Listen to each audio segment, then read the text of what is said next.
D'accord, alors je répète, le shiur est dédié à la refoua shelema, à la guérison complète de Gad Yaakov ben Esther Sarah. Amen. Voilà.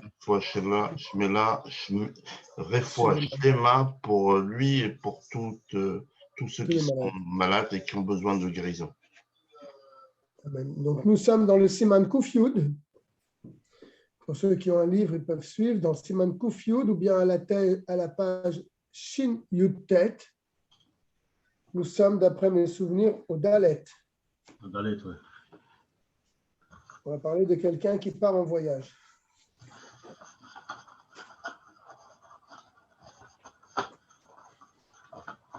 Si vous avez le livre, je peux commencer.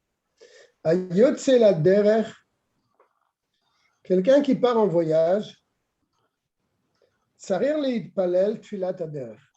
Il doit bien sûr prier la prière du voyage, ce qu'on appelle tfilat aderer. Shei yehi ratzon milefanecha Hashem Elokeinu Elokei avotenu shetolichenu lishalom, etc. Ve'af im oler yechidi. Et cela est valable même s'il part seul, alors que dans le texte, on voit bien que c'est au pluriel. Shetolichenu, que tu nous amènes. Donc on aurait pu penser que ce n'est valable que pour un rabbim, ou bien il faut le dire avec un rabbim ou avec un yachid. Regarde, c'est ce qu'il va dire maintenant. Bafi moler yechidi, même s'il va seul, yomar na bilshon rabbim. Il dira cette prière bilshon rabbim, c'est-à-dire au pluriel. Pourquoi doit-il dire cette prière au pluriel alors qu'il part seul en voyage? C'est connu, c'est un klal dans toutes les brachot, dans toute la tfila, que lorsqu'on utilise un langage pluriel, c'est-à-dire on demande pas seulement pour nous, mais pour plusieurs personnes, eh bien, tfilato nishma'at, notre tefila, notre demande est acceptée lorsqu'on prie pour le minyan, pour le grand nombre, plus que lorsqu'on prie pour nous-mêmes. Et s'il veut ajouter dans cette tefila des paroles, donc des demandes particulières, il pourra le dire bilshon yachid si ça ne concerne que lui. D'accord? Kevan she'eno mimatbea abracha shekavu chova l'rabim. Car ces demandes ne font pas partie, donc, a priori, de la forme de la bénédiction que les chachamim ont donnée à cette petite prière. Donc, il pourra, a priori, rajouter, s'il a envie, s'il en a besoin, pour une guérison, par exemple, il pourra rajouter dans cette petite fila une petite parole de refoua ou bien d'autres choses.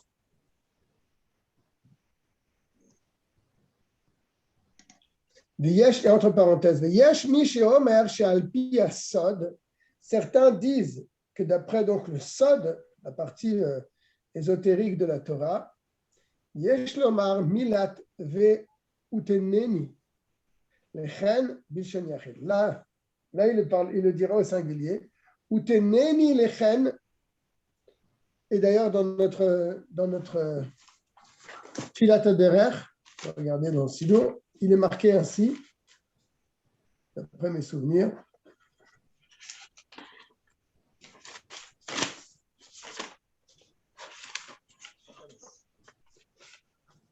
Voilà, à la fin.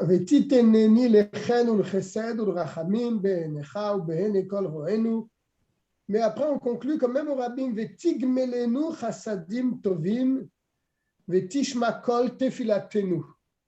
Donc, c'est un mélange en vérité de rabbim. Hein, on commence par un rabbim. Chez Tolichenu les shalom, tu nous amèneras dans la paix. Vetatsidenu les shalom, tu nous feras marcher dans la paix. Vetadrichenu les shalom, tu nous conduiras dans la paix, etc. Mais il y a quand même une petite phrase qui est dite au yachid, c'est-à-dire au singulier. Tu me placeras pour la grâce et la bonté et la miséricorde devant tes yeux et devant les yeux de tous ceux qui nous voient. Là, c'est au Rabbim. C'est très spécial cette bracha. Donc ça, c'est Al-Pi Asod qu'il faut dire cette phrase, et donc dans le Sidour, il est écrit ainsi. Donc qu'est-ce qu'on a dit là pour l'instant pour ceux qui viennent d'arriver, ils sont un peu retardataires. On a parlé que celui qui part en voyage, il doit dire Tfilat Derer. Et la Tfilat Derer, elle a un texte particulier qui est dit au Rabbim au pluriel. Et donc, même lorsqu'on part seul en voyage, on dira cette phrase, cette prière au pluriel. Car lorsqu'on parle pour un grand nombre, notre tefila est toujours acceptée. Là, il amène des petites choses qui sont marrantes. Il nous amène le Shulchan Aruch l'Admor Hazaken. Plus tard, dans le Siman Kuf Nun Vav, là-bas, il dit qu'il y avait des sages qui ne montaient pas dans un bateau s'il y avait dans ce bateau des vrais Rechaïm. D'accord? De peur que, à cause de ces Rechaïm, le bateau, il va pas arriver à bon port. Comme ça, il dit l'Admor Hazaken. Mais il amène aussi des autres avis. Il dit qu'il y a des Chachamim qui, d'Afka, ils montaient dans un bateau où il y avait des Juifs et des non-Juifs. Ils ne montaient pas dans un bateau où il n'y avait que des Juifs. Il fallait qu'il y ait des Juifs et des non-Juifs. Pourquoi? La raison est donnée dans Shulchan Aruch parce que le Satan, il ne peut pas accuser deux peuples en même temps. Donc, il recherchait un bateau où il y avait des Juifs et des non-Juifs. Il amène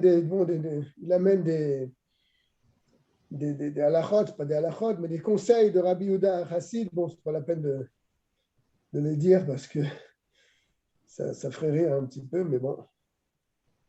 En tout cas, il amène ce que le Rabbi a demandé, qu'il faut donner la tzedaka avant de partir en voyage.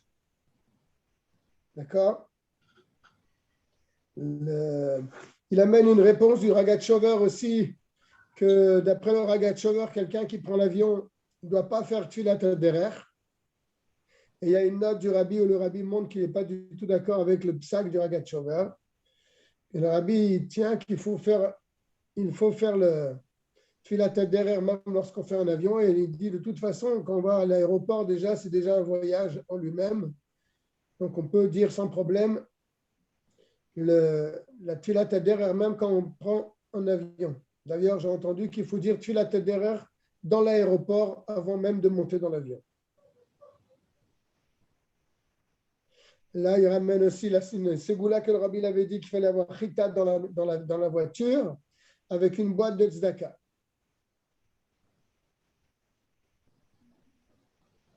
D'accord.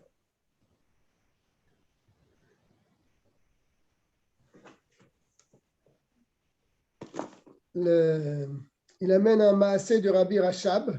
Ça, c'est vraiment intéressant. Il dit que lorsque le Rabbi Rachab il partait en voyage, lorsque le Rabbi Rachab partait en voyage en calèche, il disait Tfilat Derer assis dans la calèche. Mais quand le Rabbi Rachab partait en voyage en train, alors il disait la Tfilat Derer debout dans le train. C'est rapporté dans Sefer HaMinhagim.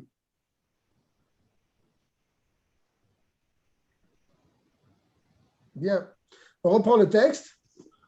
On est donc à la page Shin Yud Tet pour les retardataires, dans le Shulchan Aruch Chelek Rishon de l'Admor Hazaken. C'est le Siman Kuf Yud. On est au deuxième paragraphe du Seif Dalet. ומן הדין יכול לומר תפילת הדרך אפילו כשהוא מהלך. D'après le strict din, on peut dire tfilat haderech même lorsqu'on est en route, lorsqu'on est en train de marcher, comme on le voit, comme on l'a amené comme je l'ai amené au sujet du Rabbi Rachab, il était dans la calèche, il restait assis, la calèche continuait d'avancer. A priori, attendez, à moins que j'ai mal lu. Non, c'est ça. La calèche avançait, le rabbi disait Tfilat Haderech, et pareil pour le train.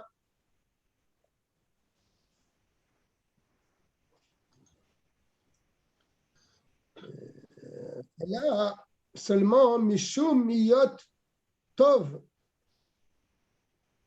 Al Tik une seconde, et la Mishum Miyot Tov Kel Tikrara Ya'amod Keshe Yomarna Im Efsharlo. Ça, c'est un verset, ça, à mon avis. En tout cas, il dit qu'il est préférable malgré tout, même s'il y a quelques mots que je n'arrive pas à saisir, et la Mishum Miyot Tov Al Tikrara. Chayot. Il y a un mode que chez Yomarna Im Efsharlo. Bon, le din, il est le suivant, mais j'ai deux petites phrases que je n'ai pas saisies. Il dit que c'est quand même mieux de la dire debout, cette bénédiction, et de s'arrêter quand on l'a dit. Kevon, chez Bene Hashaya, Ragam Kanamdim. Par exemple, dans un cas où, si on est en caravane, la caravane, elle va s'arrêter. Donc, on pourra dire Tfilat Haderech à ce moment-là. Mais Kol Makom En Sarir La'amod, Ela Milelech, Aval Im Ayarachu Ven Sarir Leret.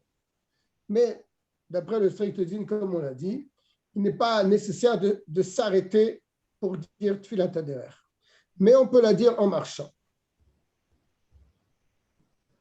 Et s'il est sur un chameau, sur un âne ou sur un cheval, En Sarir Leret, il n'est pas nécessaire de descendre de la bête pour dire Tfilat Haderech. Et là, il y a un Midabehema Mileler, mais il arrête l'animal. Il met Charlo, bien sûr. Si c'est possible pour lui, il arrête l'animal et il dit Tfilat Haderech. Chez Mirkov Are ou Kimealer. D'accord. Parce que s'il est en train, l'animal est en train de marcher, c'est comme s'il est en train de marcher lui-même, n'est-ce pas? Donc, si c'est possible pour lui, il arrête l'animal. Et il met entre parenthèses, Veouadin le Yoshev Ba'agala, c'est pareil s'il est assis dans une diligence, Shen Sarir Lered, et la Le'amid Asusim Im Efsharlo. Mais quand il est assis dans une calèche, il n'est pas nécessaire de descendre de la calèche, mais si c'est possible, au moins d'arrêter les chevaux. Bien. Donc, qu'est-ce qu'on a dit? On peut dire Tfilat Haderech même en marchant, n'est-ce pas? Il est préférable de s'arrêter, si c'est possible. Si par exemple on est dans une caravane et les gens ils avancent, ils ne vont pas nous attendre, alors on peut la dire en marchant, il n'y a pas de problème. Si on est sur une bête, on peut également la dire en marchant, mais s'il est possible d'arrêter la bête, c'est mieux. J'ai tourné la page et je suis à la page Shin Chaf Seif E.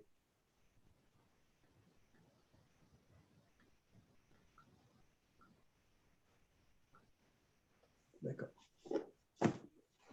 En sarer lomat tfilat haderech ela pa'am achat bechol yom sheu oler. Si quelqu'un il fait un long voyage, n'est-ce pas? Donc tous les jours, il avance jusqu'à son arrivée. En sarer lomat tfilat haderech ela pa'am achat bechol yom. Une fois par jour. Bechol yom sheu oler. Une fois par jour, tous les jours où il marche.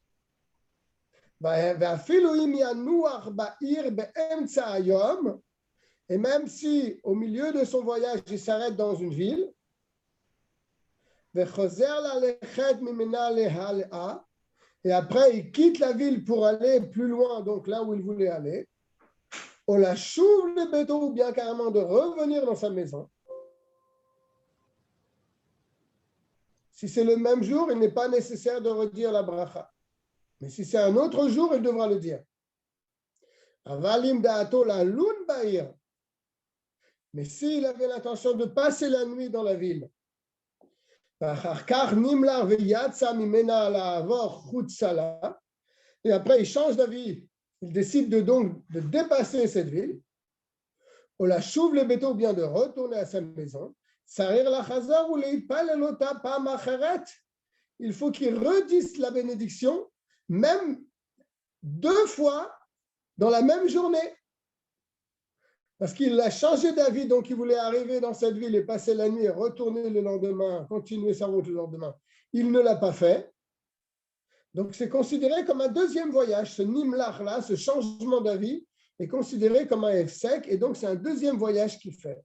Et même s'il fait demi-tour pour retourner chez lui en ayant changé d'avis, c'est un deuxième voyage et il devra dire la bénédiction. Keilou kevar lan bas, comme si il avait passé la nuit là-bas dans cette auberge, dans cette ville. Et d'ailleurs, il nous dit, entre parenthèses, c'est le même dîme pour les bénédictions. Shekenu bechol abrachot, c'est la même chose pour toutes les bénédictions. Shekeshu nimlach, quand il décide d'arrêter, sarir la chazor ou les varer. Et après, il décide, il change d'avis et il veut encore manger, il faut qu'il refasse encore une bénédiction. Je crois me souvenir que ce n'est pas tout à fait le dîme lorsqu'on est dans un repas et on a décidé d'arrêter de manger et ensuite on veut continuer de manger. C'est un imlach. On a voulu arrêter et en fin de compte on reprend son repas. D'après mes souvenirs dans Birkat HaNe'enim, il dit qu'il ne faut pas refaire la bracha parce que c'est l'habitude des gens de continuer en vérité leur repas, même s'ils ont décidé d'arrêter, ils vont continuer quand même. Mais il y a quand même une chose qu'il faut savoir, c'est que si il a dit le zimoun, là, ça l'empêche de continuer à manger. Il faudra qu'il refasse une bénédiction s'il veut continuer à manger après le zimoun. Parce que là, le zimoun, c'est un vrai hefsek, c'est vraiment, il avait véritablement décidé d'arrêter de manger. D'accord? Ou bien il a dit à ses amis, venez, nous allons faire le bench. C'est considéré comme un vrai hefsek. Et donc, s'il veut continuer de manger après, là, c'est sûr qu'il doit refaire sa bracha. Mais si Stam, il a poussé son assiette, il a décidé dans son cœur qu'il ne voulait plus continuer à manger, puis après, il a changé d'avion, on a amené un autre plat sur la table qui l'intéresse, et donc il veut se remettre à manger, là, il n'a pas besoin de refaire la bracha, d'après ce que je me souviens de Birkat HaNe'enim. Mais qu'est-ce qu'on a appris dans le Hé? Qu'a priori, à chaque fois qu'il est sur la route, et il passe par exemple la nuit dans un endroit, pour repartir sur sa route, il faudra qu'il dise encore le lendemain la bénédiction Tfilat HaDerer, puisqu'il n'est pas encore arrivé à l'endroit où il voulait arriver. D'accord?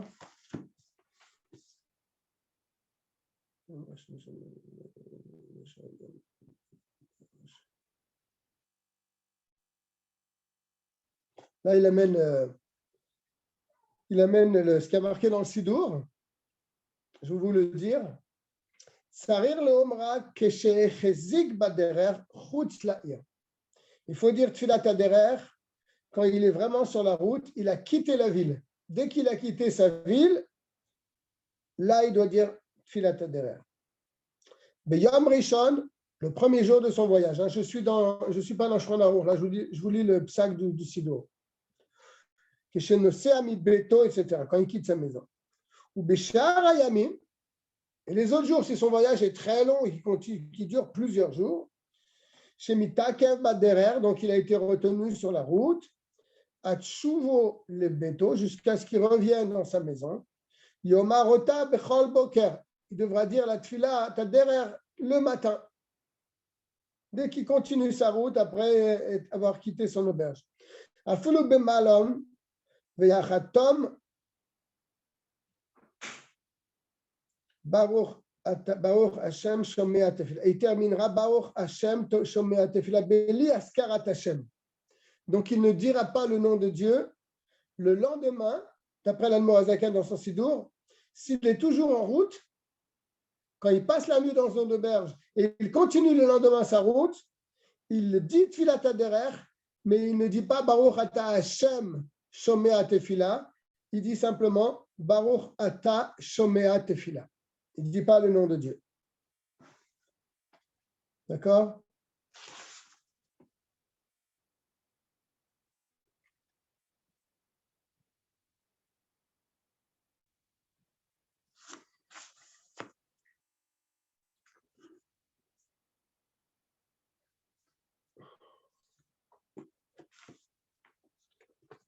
Bien. Donc là, dans le Shulchan Aruch, il dit qu'il faut dire le Tfilat Haderer chaque jour, une fois chaque jour. Mais dans le Sidour, il dit qu'on l'a dit lorsqu'on quitte sa ville, lorsqu'on est vraiment sur la route, on a quitté sa ville, on l'a dit à ce moment-là. Et les autres jours, on dira Tfilat Haderer, mais on ne conclut pas la Tfilat Haderer avec le nom de Dieu, on le dit sans le Shem Baruch ata shomea tefila et pas Baruch ata Hashem shomea tefila. Vav. C'est ce qu'il va dire dans le Vav d'ailleurs. Mais Matai mitpal elota, à quel moment doit-on dire la Tfilat Haderer? Misha shemea l'herbe Haderer, à partir du moment où il a pris la route, donc, aval lo keshe adayin ou betor hayir, mais pas quand il est encore dans la ville. J'ai pris ma valise, j'ai commencé je suis parti de la ville, mais je suis encore dans la ville, je ne dirai pas à ce moment-là Tfilat Haderer. והוא בתור העיר שדרבה, לפי שאין להתפלל תפילת הדרך עד שיחזיק בדרך, ועיבורה של עיר. Tant qu'il n'a pas quitté la ville et tant qu'il ne s'est pas mis sur la route véritablement, il ne pourra pas dire cette bénédiction. Dehainu ayin ama veshiraim samur laïr, c'est-à-dire environ 70 amot, c'est pas très long, et quelques amot en dehors de la ville, il peut déjà dire la Tfilat Haderer. Ça revient à ce que j'ai dit tout à l'heure, lorsqu'on prend l'avion, déjà on arrive à l'aéroport, en attendant l'avion, on peut dire déjà Tfilat Haderer, c'est d'ailleurs à ce moment-là qu'il faut la dire. Ce n'est pas la peine d'attendre d'être dans l'avion pour dire Tfilat Haderer. Déjà dans l'aéroport, on peut la dire. Je continue. Areu ketor ayr, veyesh mi shematir afilu betor ayr. Certains permettent même de le dire lorsqu'on est dans la ville. On est parti, on est encore dans la ville, c'est une grande ville, on est en voyage, on n'est pas encore sorti de la ville, on peut la dire.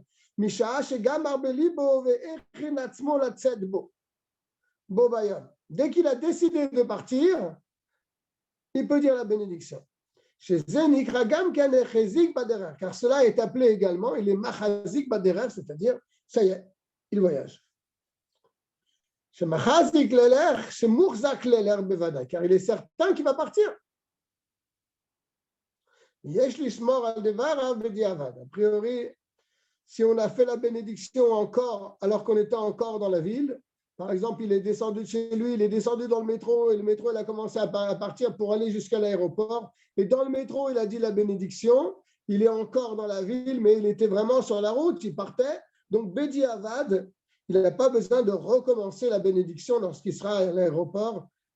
Même s'il l'a dit dans la ville, il sera yotse de la mitzvah. Le divrei hakol keshu baderer yachol leomra betor hayir shelan ba kevan shekvar echazik veoler baderer veudunu machazik bayir ze heno ela oreach not elalun. D'accord. En tout cas, selon tous les avis, s'ils sont sur la route, ils s'arrêtent dans une ville pour passer la nuit. Alors c'est sûr que dans cette ville, il pourra dire Tfilat Haderer, car ce n'est pas sa ville. C'est juste sur son chemin qu'il a traversé cette ville pour passer la nuit là-bas. Et donc lui, il est toujours en route, même dans cette ville. On parle, ce qu'on a dit au début du Seif, qu'il ne faut pas la dire dans la ville, c'est-à-dire dans la ville où on habite. Ce qui n'est pas le cas d'une ville qu'il traverse lorsqu'il est sur la route.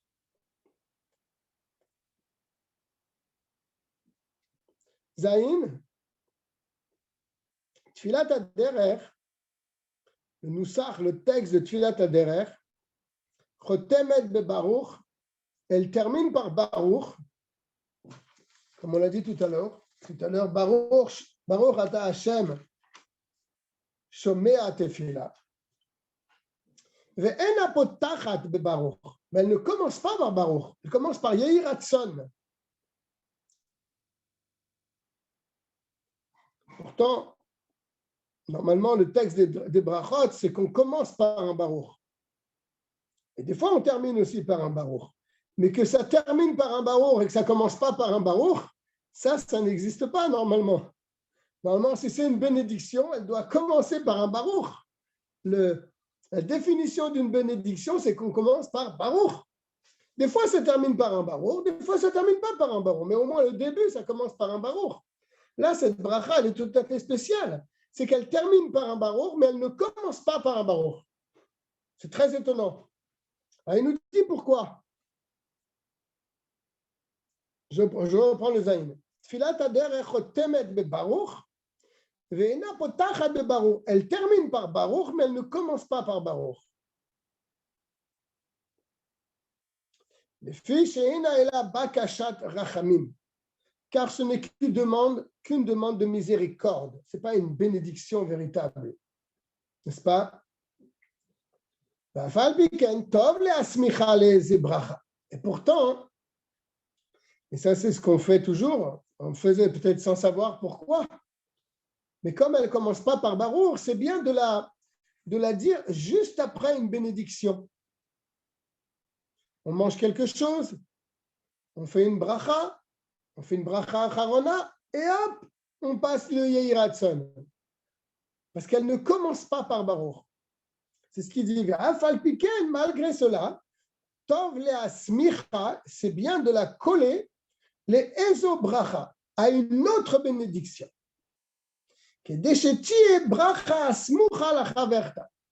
Pour que cette bracha, elle soit proche de l'autre bénédiction.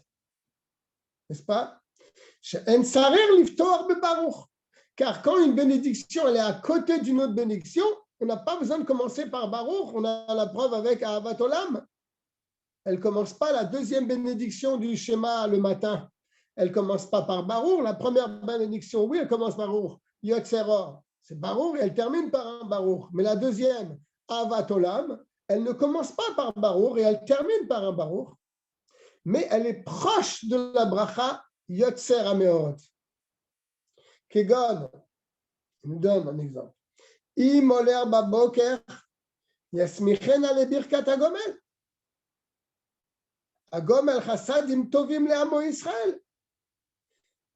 S'il est sur la route, il la collera avec la bénédiction. Agomel chassadim tovim le amo Israël. Im mevarech birkat hashachar. S'il est en train de faire les bénédictions du matin, l'achar shechezik baderech. Il est sur la route, il fait birkat hashachar. Et il place le Yehi Ratzon après une bénédiction. Comme Moshe Nidber, mais s'il est au milieu de la journée, avec quel bracha il va coller sa tfilat haderech. Yochal o yishte, il mangera quelque chose, ou il va boire quelque chose. Kashiur, avec un shiur, d'accord? Un kazaït ou un revit. Il pourra dire bracha acharona, et après sa bracha acharona, hop, il fait son Yehi Ratzon. Ou bien y a-t-il maïm, ou bien il ira aux toilettes, il va Asher Yatzar, il dira Asher Yatzar, et immédiatement après Asher Yatzar, Yehi Ratzon.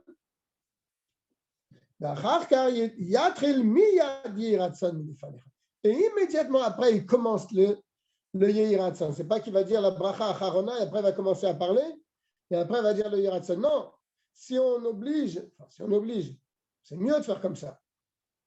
Si on dit qu'il faut d'abord dire une bracha pour dire immédiatement le Yehi Ratzon, c'est que les deux doivent être collés. Et on ne s'interrompt pas entre les deux par la parole.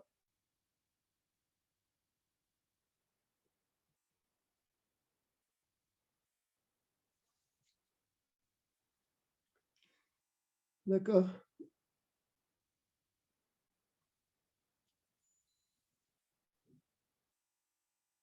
Ouais, il fait remarquer un petit diouk dans les mots de l'Admorazaken. Si vous avez remarqué, il n'a pas dit que, il a dit qu'il faut coller le Yehi Ratzon, donc tu l'as derrière à bracha acharona. Alors pourquoi birkat acharona? Pourquoi pas la bracha rishona? Je fais chez Akol, par exemple. Baruch ata Hashem Elokeinu melech haolam, chez Akol niya bilvaro, je bois un peu d'eau et je commence Yehi Ratzon. L'Admorazaken n'a pas dit ça. L'Admorazaken, il a dit bracha acharona. De là, tu comprends que manger entre la bracha et le Yehi Ratzon, c'est un hefsek. Donc, ça ne serait pas valable. C'est pour ça qu'il a parlé de bracha acharona. Quand tu vas faire bracha acharona, immédiatement après, tu peux dire le Yehi Ratzon. Il n'y aura pas de hefsek entre les deux. Tandis que si tu dis le Yehi Ratzon après la bracha rishona, tu ne vas pas dire boré peiraetz et tu vas faire après tu vas la derrière, tu vas manger un peu de pomme ou un peu d'orange. Le fait de manger la pomme ou l'orange, ça va faire un hefsek avec le Yehi Ratzon. Donc, c'est pour ça que l'Admorazaken il a dit qu'il faut faire avec bracha acharona. D'accord. Je suis dans le chet.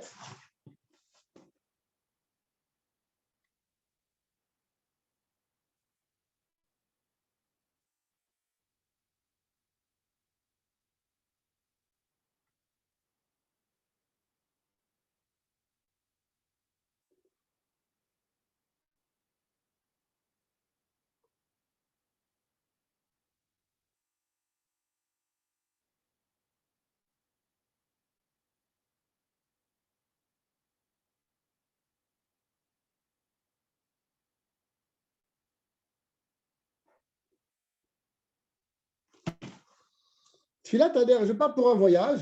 La question est la suivante. Je ne vais pas pour un voyage, mais je vais de Paris, par exemple, à une banlieue parisienne. Je quitte Paris et je vais aller dans une banlieue voisine. Est-ce que ça s'appelle faire un voyage qui nécessite Tfilat Adher? Alors, quel est exactement le cas qu'on appelle ça un voyage qui nécessite Tfilat Adher? Il va nous expliquer ça dans le chet. Lo takinu Tfilat Adher ela kesheyesh lo leler parsa. Les Chachamim ont institué de dire Tfilat Adher seulement quand il va voyager une parsa. C'est quoi une parsa? Il va nous dire tout de suite c'est quoi. Shei chet alafim ama. C'est 4 kilomètres. Donc il veut partir à 4 kilomètres de chez lui en sortant de la ville. A priori, il pourra dire Tfilat Adher. C'est pachot mi parsa. Bekarov lahir. Et namakom sakana minastam. Car quand tu sors de la ville et tu es encore dans les 4 kilomètres, ce n'est pas un endroit de sakana, a priori. Et non makom sakana minastam, certainement, ce n'est pas un endroit dangereux parce que c'est proche de la ville. Donc, il n'est pas nécessaire de dire Tfilat Adher. C'est seulement lorsqu'on va dans un chemin bemakom sakana qu'on doit dire Tfilat Adher. Mais là, comme il est très proche de la ville, il n'a pas dépassé 4 km en sortant de la ville, à ce moment-là, il n'a pas à dire la bracha, la birkat Adher.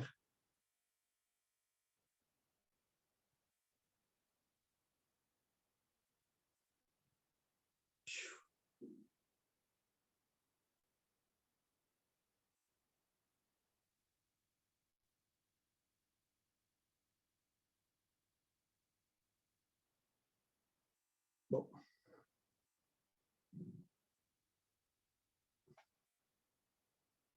Et là, ici, dans ce livre, il dit combien de temps il faut pour marcher une parsa, à pied, bien sûr.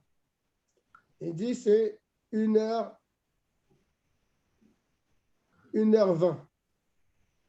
1h12, pardon. 72 minutes. C'est-à-dire, si c'est une marche de 72 minutes, a priori, tu dois faire Tfilat Adher. Un chien qui va tous les jours à Versailles. Il doit dire Tfilat Adher alors Vechazor. Je ne sais pas, parce qu'est-ce qu'on peut dire qu'il sort de la ville? Je ne sais pas si on peut dire qu'il sort au de la milieu, ville. tu as des kilomètres où c'est de la forêt, c'est sakana.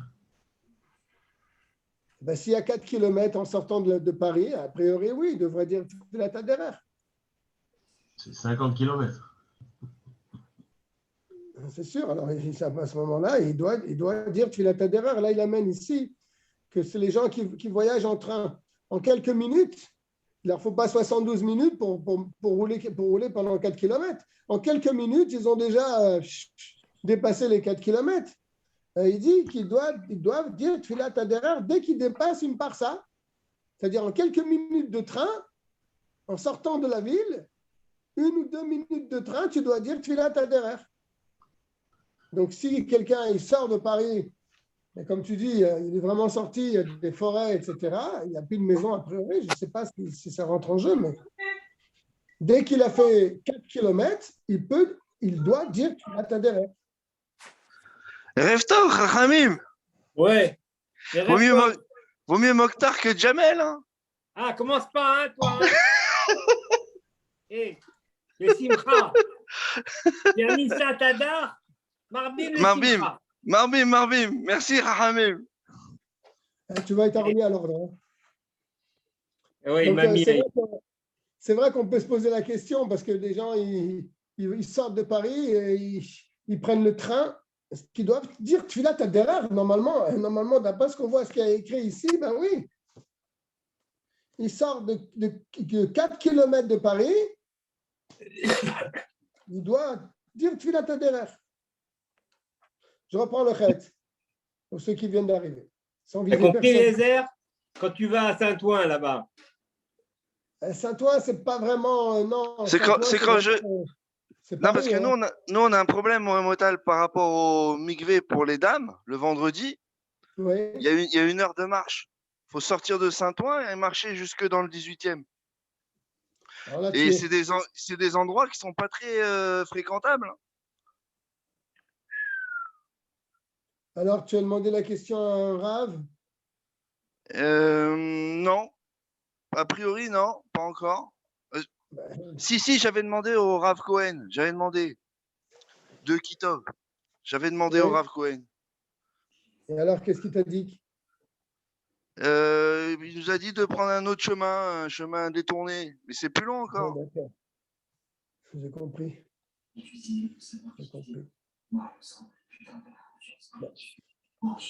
Je ne sais pas, il faudrait voir les Acharonim, qu'est-ce qu'ils disent là-dessus. Maintenant que nos villes, elles sont larges, elles s'étendent. Je ne sais pas si on peut considérer une banlieue de Paris comme par exemple les Lilas ou Pantin ou le Pré-Saint-Gervais. Est-ce que ça s'appelle sortir de Paris? Ça m'étonnerait que ça s'appelle sortir de Paris. On est toujours dans l'environ de la ville. Il faut vraiment sortir là où il n'y a plus de maison, d'après ce que je pense. Maintenant, je ne suis pas vraiment sûr de ça. Il est préférable de demander la question à un Rav. Mais à l'époque, quand les gens sortaient de la ville, il n'y avait rien autour d'eux, n'est-ce pas? Autour des villes, c'était des forêts. Donc là, c'est le cas qu'il est en train de dire maintenant. C'est-à-dire, tu sors de la ville, tu es dans les 4 km, tu as dépassé 4 km et quelques. Là, tu m'as comme sakana, donc tu dois dire Tfilat Haderer. Je ne pense pas que ce soit notre cas, à notre époque, où tu sors de Paris pour aller à Saint-Ouen. C'est la même ville. Regarde, Paris, ils vont faire le Grand Paris, c'est-à-dire qu'ils vont inclure toutes ces banlieues qui sont autour. Oui. Parce que en vérité, c'est Paris, il n'y a pas de. Mais tout à l'heure, moi, je parlais des endroits où tu as des kilomètres et des kilomètres de forêt avant d'arriver. Alors à ce moment-là, si tu es dans le train et tu dépasses 4 km, c'est ce que j'ai amené tout à l'heure au nom du Sdech Emed, que lui, il a dit clairement que si tu es dans le train et en quelques minutes, tu dépasses les 4 km, il ne te faut pas 1h30 pour dépasser les 4 km. En quelques minutes, tu dépasses les 4 km en dehors de la ville, tu dois dire que tu l'as Haderer.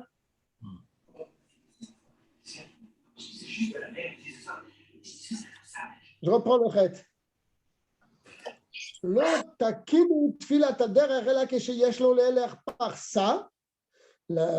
ont institué de dire la Tfilat Haderer seulement quand tu vas marcher une parsa, qui est Chet Alafim Ama, 8000 amot, c'est-à-dire environ 4 km. C'est pas Chot mi parsa, mais Karov la Ir, tu vois, moins que cela, proche de la ville, donc, Eno makom sakana minastam, ce n'est certainement pas appelé un endroit de danger parce que tu es très proche de la ville. Veim rotse le omra al derer pachod mi parsa. Si tu as envie de la dire, même que tu t'es pas éloigné de 4 km de la ville, mais tu as envie de dire Tfilat derer pachod mi parsa, lo yachatam be baruch. Tu ne diras pas le baruch de la fin. Tu ne diras pas baruch ata Hashem. Tu diras baruch shomea tefila. Je ne sais pas, vous connaissez certainement l'histoire lorsque le rabbi était à Paris. Il y avait un juif qui était venu le voir et c'était à Makom Sakana, la ville de Paris. Il avait demandé un conseil au rabbi. Le rabbi lui a dit fais tous les jours tfilat haderer. Tu sors de chez toi, tu fais tfilat haderer. Il n'a pas dit tu sors de la ville. Il a dit tu sors de ta maison, tu fais tfilat haderer. Et d'après ce que j'ai entendu, ce juif-là, un jour, il a oublié de dire tfilat haderer et il a failli se faire prendre par les Allemands. Vous avez jamais entendu cette histoire? Donc, tfilat haderer, elle a un pouvoir très, très particulier. Je continue. Moremotal. Oui, Aujourd'hui, tfilat haderer, ça rime avec agomel. Agomel, là, c'est vraiment une bracha. Tu remercies Akadosh Baruch Hu de t'avoir fait passer par des chemins, par des routes dangereuses et que tu es arrivé à bon port. Là, tu remercies Hachem. Baruch Agomel, d'accord? Là, tu dis un vrai Baruch. Là, c'est plutôt une demande de miséricorde. Ce n'est pas une bénédiction. D'accord? Agomel, c'est vraiment une bénédiction que tu bénis Dieu, que tu es arrivé à bon port. Ce n'est pas pareil. On commence bien, on dit Yehi Ratsan, que ce soit la volonté de Dieu, que j'arrive, que je passe un chemin sans problème. Alors, je continue. Donc, s'il veut dire cette bénédiction alors qu'il ne s'est pas encore éloigné de la ville, il pourra dire cette bénédiction sans conclure par le nom de Dieu. Il dira Baruch Shomea Tefila.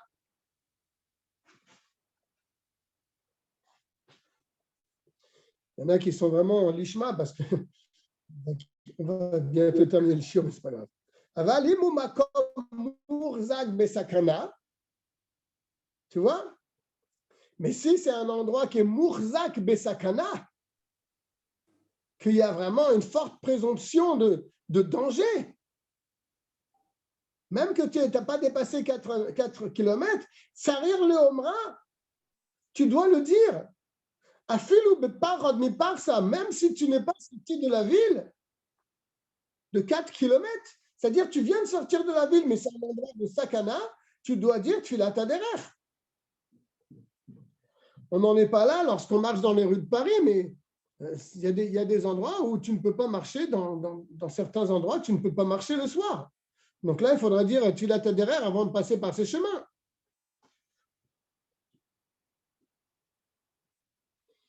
Veyash omrim, donc tout ce qu'on a dit, c'est selon un avis. Il y a un deuxième avis.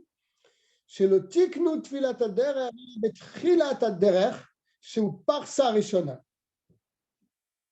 Il y en a un autre avis qui dit que la takana de tfilat haderer, elle a été instituée au début de sa route, qui est dans le parsa rishona, c'est-à-dire dans les premiers 4 km. Eux, c'est tout le contraire de ce qu'on a dit. Les autres, ils ont dit qu'il faut dépasser les 4 km pour le dire, en dehors de la ville. Et d'après cet avis-là, c'est le contraire. C'est que quand tu es parti en voyage, dans les premiers 4 km, c'est là que tu dois la dire. Et l'Admor Azaken, il va dans ce sens. Veyash la chouche le divrehem, il faut craindre leurs paroles. Mais chatrila a priori. Le Omra, mais par sa rishona, de dire cette bénédiction dans les premiers 4 km de ton voyage. Et si tu as oublié de la dire, a priori, l'Admor Azaken, il tranche ici que tfilat haderer, il faut la dire immédiatement dès que tu quittes la ville. Bien sûr, si tu as oublié, tu peux la dire tant que tu es en voyage. Mais les Khatrila, il faut la dire dès que tu sors de la ville. Veim shachar mileomra, donc s'il a oublié de la dire, yomarota kol zman shu baderech. Il pourra dire tfilat haderech tant qu'il est encore sur la route. Bilvad shelo higia letor parsa smucha leir sherotze lalun, bien sûr, à condition qu'il n'est pas arrivé une parsa avant l'endroit où il va arriver pour passer la nuit, parce que s'il est déjà arrivé à bon port, tu ne vas pas le dire à ce moment-là. Même si tu vas arriver dans une ville où tu vas passer la nuit pour poursuivre ton voyage ensuite, quand tu arrives dans la ville pour passer la nuit, ça y est, tu n'es plus en danger, tu n'as pas à le dire. Tu attendras le lendemain matin quand tu quitteras la ville pour continuer ton voyage, pour dire la bracha. Ou misham ve'ela yomarota belo bracha. בלבד שלא, je reprends la ligne, ובלבד שלא הגיע לתור פרסה הסמוכה לעיר שרוצה ללון בה, ומשם ואליו יאמר אותה בלא ברכה. D'accord.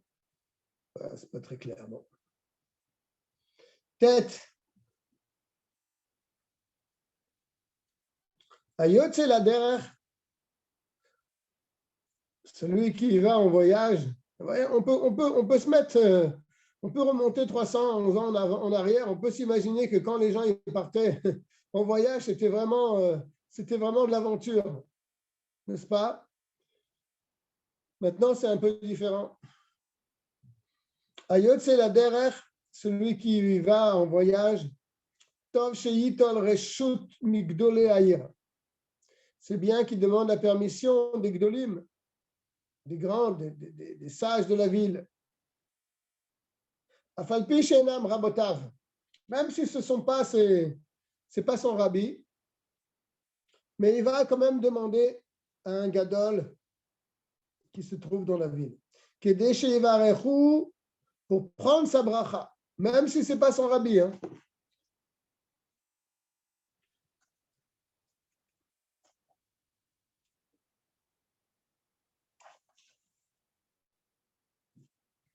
Ouais. D'accord.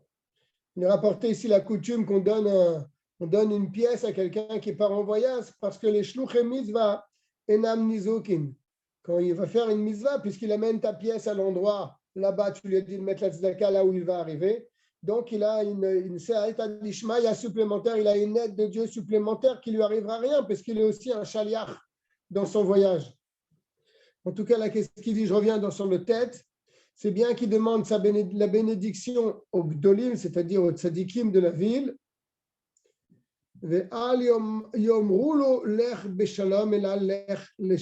bien sûr, on ne dira pas à celui qui part en voyage, lech beshalom, va avec la paix. On lui dira, va lech le shalom, va pour la paix. Ça veut dire quelle différence? Dans les deux expressions, il y a un shalom. Va avec la paix ou va pour la paix. Qu'est-ce que ça peut changer? Yitro amar le Moshe lech le shalom, parce qu'on voit dans la Torah qu'il y a une différence. Yitro, il a dit à Moshe Rabbeinu lech le shalom, va pour la paix. N'est-ce pas? Lorsque Moshe Rabbeinu, il était là-bas au buisson ardent, après il a été demandé la permission à Yitro de partir, parce qu'il y avait juré qu'il ne partirait pas sans sa permission, Yitro lui a dit, lech le shalom. Allah ve'itzliach, et Moshe il est parti, il a réussi sa shlichut. Mais David amar le Avshalom lech beshalom, et David Ameler il a dit à Avshalom lech beshalom, Allah ve'nitle. Et malheureusement, Avshalom il est mort sur la route. Il s'est fait tuer par les ennemis d'Israël. Donc, on voit que l'expression lech le shalom, elle est préférable à lech beshalom. Quand il est sur la route, il doit s'occuper de Torah. On le voit dans le schéma quand tu marcheras sur la route, tu étudieras la Torah même en chemin. Ne va pas s'occuper donc dans l'approfondissement de la halakha, c'est-à-dire c'est-à-dire, on ne parle pas ici de halachot psukot, on parle qu'il va étudier une suga, et là-bas dans la suga, il va descendre dans la halacha, dans les profondeurs de la halacha. Ça, c'est un travail qui n'est pas simple. Parce que si tu es pris tellement dans la suga pour essayer de sortir la halacha de la suga, de peur que tu vas te tromper sur la route. Bien sûr, s'il est en charrette, il a un cocher qui fouette les chevaux, là, le cocher il avance. Là, tu peux étudier ce que tu veux. Mais une autre personne conduit les chevaux.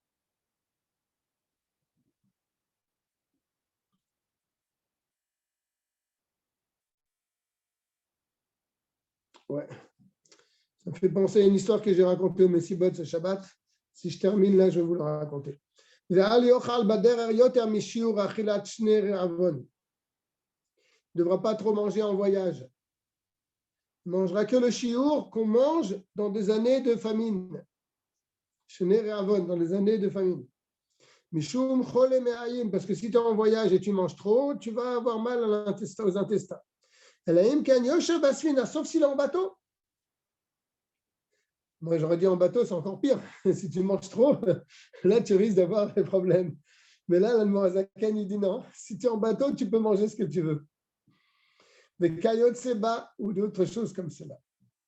Ou que la lune, et quand il va rentrer dans la ville pour passer la nuit, donc dans son voyage, il kanes Bekitov. N'est-ce pas? Il rentrera Bekitov. Bekitov, ça veut dire quand il fait encore jour. Là aussi, il y a une belle histoire avec Shlomo HaMelech, avec ses trois frères qui étaient restés chez Shlomo HaMelech. Ils étaient restés plusieurs années à travailler chez lui et à apprendre la sagesse, ou plutôt à travailler. Après, Shlomo HaMelech, il leur a dit, bon, c'est bon. Ils ont dit à Shlomo qu'il voulait partir. Et Shlomo HaMelech leur dit, bon, ben, je vais vous Shlomo, payer. on pensera à toi vendredi. Il leur a dit, qu'est-ce que vous voulez? Vous voulez de l'argent ou vous voulez un conseil? Alors, les frères, ils ont dit, on veut de l'argent. Alors, il leur a donné une belle somme d'argent. Ils sont partis. Et sur la route, il y a un des frères, il a dit, mince, je suis bête. J'aurais dû choisir la chokhma. Il a fait demi-tour. Et un de ses conseils que Shlomo lui a donné, c'est, lorsque tu es en voyage, tu dois dresser ton campement, Bechitov, c'est-à-dire quand il fait encore jour, et ne pas attendre la nuit. Et ça l'a sauvé dans l'histoire. Il y a toute une histoire. Ça l'a sauvé parce qu'il est arrivé Bechitov. Shema Yipol Be'achat Aptachim, de peur qu'il trébuche. Apechatim, Be'achat Apechatim. Ce que ça veut dire. Aval Samour Leiro, Shehu Yodea Leizaer, Sham et Apechatim. Mais si c'est à côté de sa ville, là, il connaît les chemins et il est sûr qu'il ne va pas trébucher. Il peut marcher même la nuit. C'est seulement dans un endroit que tu ne connais pas qu'il faut t'arrêter avant la nuit. Mais si c'est un endroit que tu connais, que tu ne risques pas de trébucher et de tomber, là, il n'y a pas de problème. Bien sûr, dans un cas où il n'est pas seul. Parce que s'il est seul, il y a la chouche, le mazikim, car s'il est seul, il y a la chouche, le mazikim, il faut avoir peur des démons, mais s'il n'est pas seul, il n'y a pas à avoir peur des démons. Bien, je ne sais pas quelle heure il est. Voilà. Je vais vous raconter juste une petite histoire. C'était, pour terminer le shiur, puisqu'on parle de chemin, il y avait un chassid de Rabbi Elimelech de Lizinsk, un homme très riche. Il était très riche et à chaque fois qu'il faisait une affaire, il allait voir le rabbi.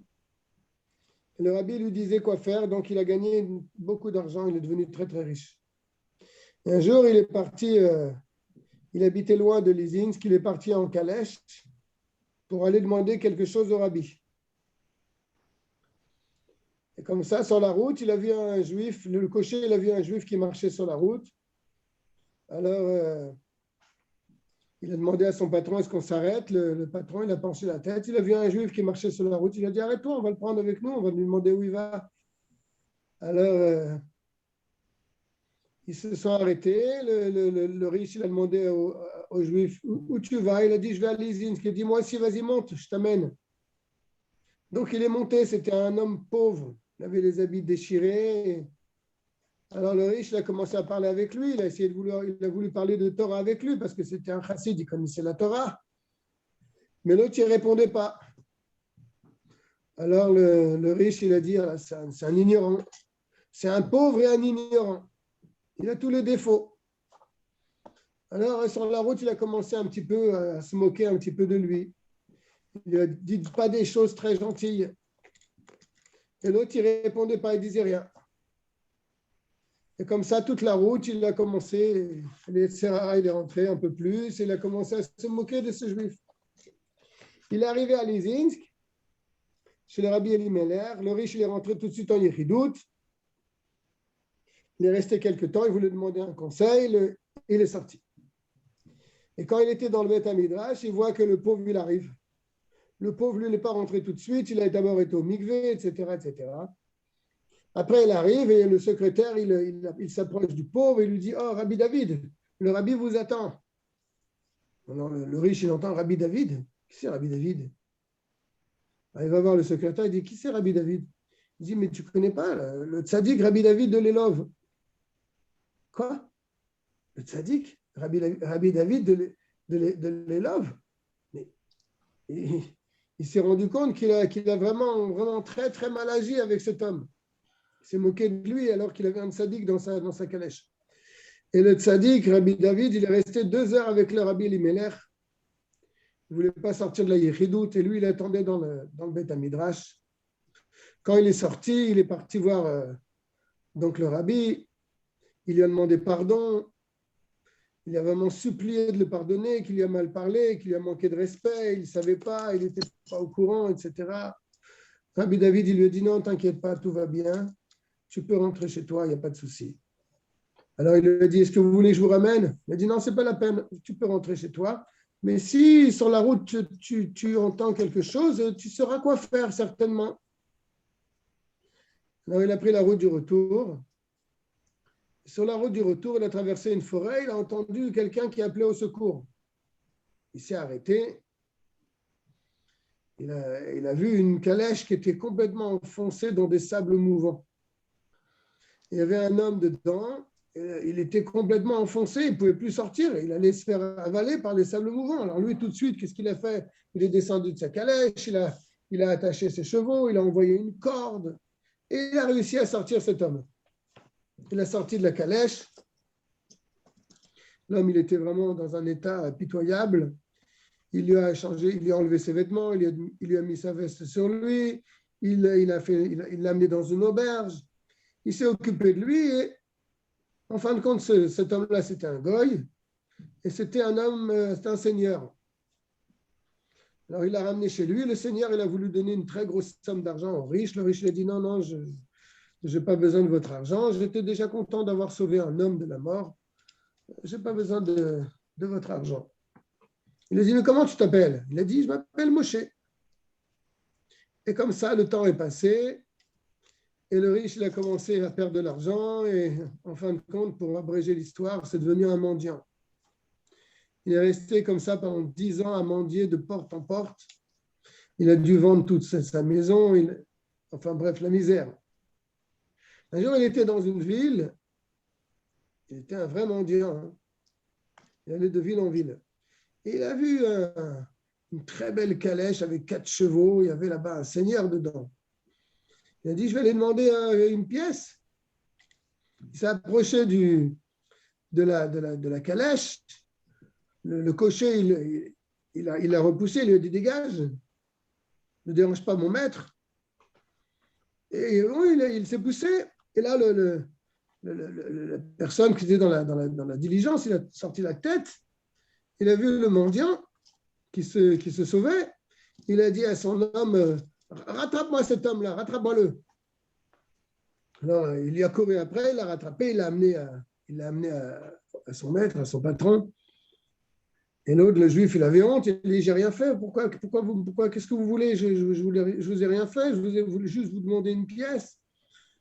Alors le gars, il lui dit, mais comment tu t'appelles? Alors il dit, je m'appelle Moshe. Il le regarde, il dit, tu ne me reconnais pas? Il dit, non. Il lui dit, tu n'as pas sauvé un homme un jour dans ta vie? Il a dit, oui, je me rappelle, j'ai sauvé une fois un homme. Il a dit, ben, c'est moi. Mais pourquoi tu es tombé si bas? Pourquoi maintenant tu es un vrai clochard? Tu étais un homme riche? Il a dit, voilà, je n'ai pas eu de chance. Alors le Seigneur, il l'a amené chez lui, il lui a donné 2000 pièces d'or. Il a dit, on est quitte. Avec cet argent, il a remonté la pente. Il a remonté la pente et entre-temps, le rabbi Elimelech, il était mort. Et il y avait Rabbi David de Lébo qui était devenu un homme, un tzaddik réputé. Il a été le voir. Dès qu'il est rentré chez lui, le tzaddik l'a reconnu.